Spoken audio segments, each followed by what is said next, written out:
हम गायक अखिलेश निषाद एगो सामाजिक चित्रण पेश करतानी।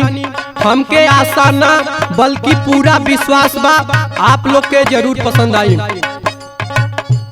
एगो बुढ़िया मतारी को लड़का बॉम्बे कमाए गयल, बड़ी आस लेके बड़ा तमन्ना लेके, लेकिन वहाँ जाके गलत आदमी का संगत मिल गई।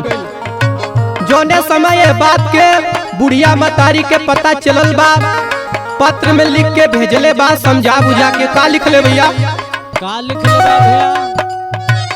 पतिया पिठाई रोई रोई ये लाला ना, पतिया पिठाई रोई रोई ये लाला ना, पतिया भेजाता बानी घरवा से हो।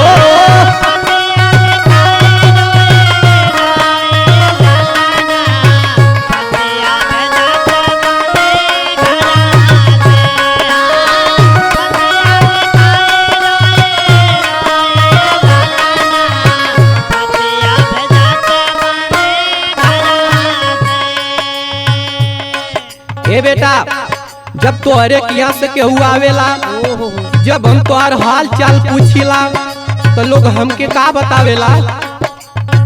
तोहरा लग से केहू आवे दौड़ल हम जाई,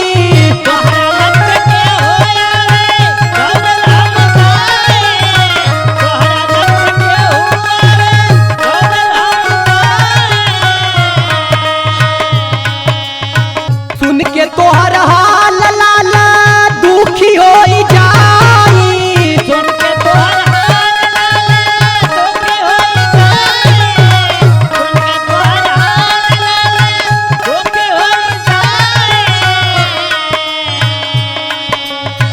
ना का तू गाइला का माए ये लाला ना, ना का तू गाइला का माए ये लाला ना, पतिया भेजाता बानी घरवा से हो।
बुढ़िया मतारी दूसरे लाइन में का लिख ले बा भैया?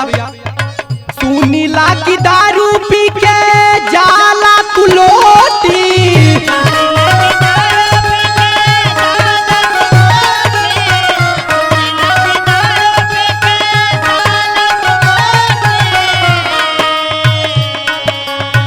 बचवा तोहार मारे खैले बिना रोटी,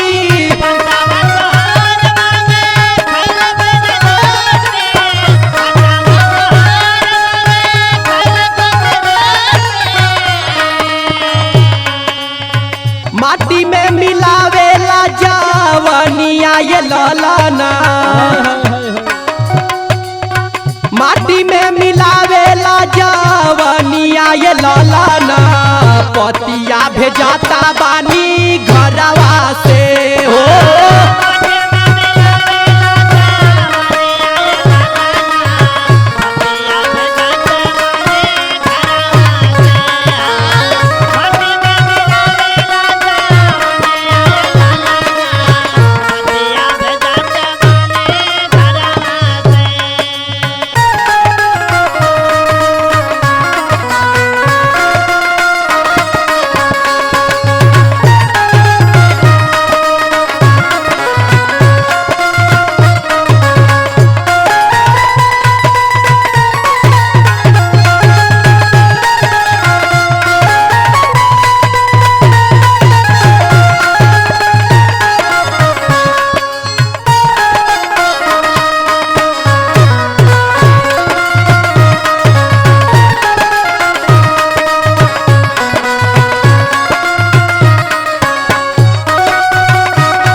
मतारी एक लाइन और लिखले बा, ए बेटा हम तो पुरनिया रानी हमके भूल गईला, लेकिन उ जवन घरवा में जे तो आज जीवन संगनी रालो के कैसे भुला गईला। हाय हाय हाय का लिखले बा भैया, कही के तू गईला लाला करब कमाई,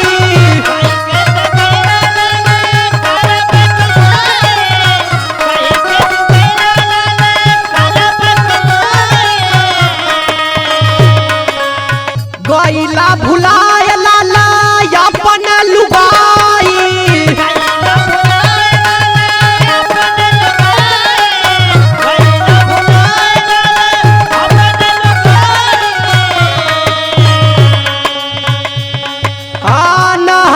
तू गईला कमाए ये लाला ना, का तू गईला कमाए ये लाला ना, पतिया भेजाता बानी घरवा से हो।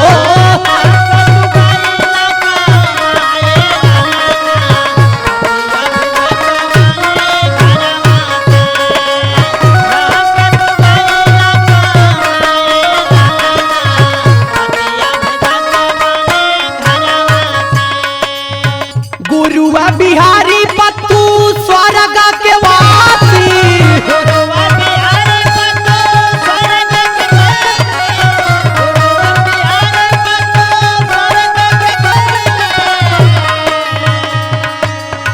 राम जतन रामेश राजा दर्शन अभिलाषी,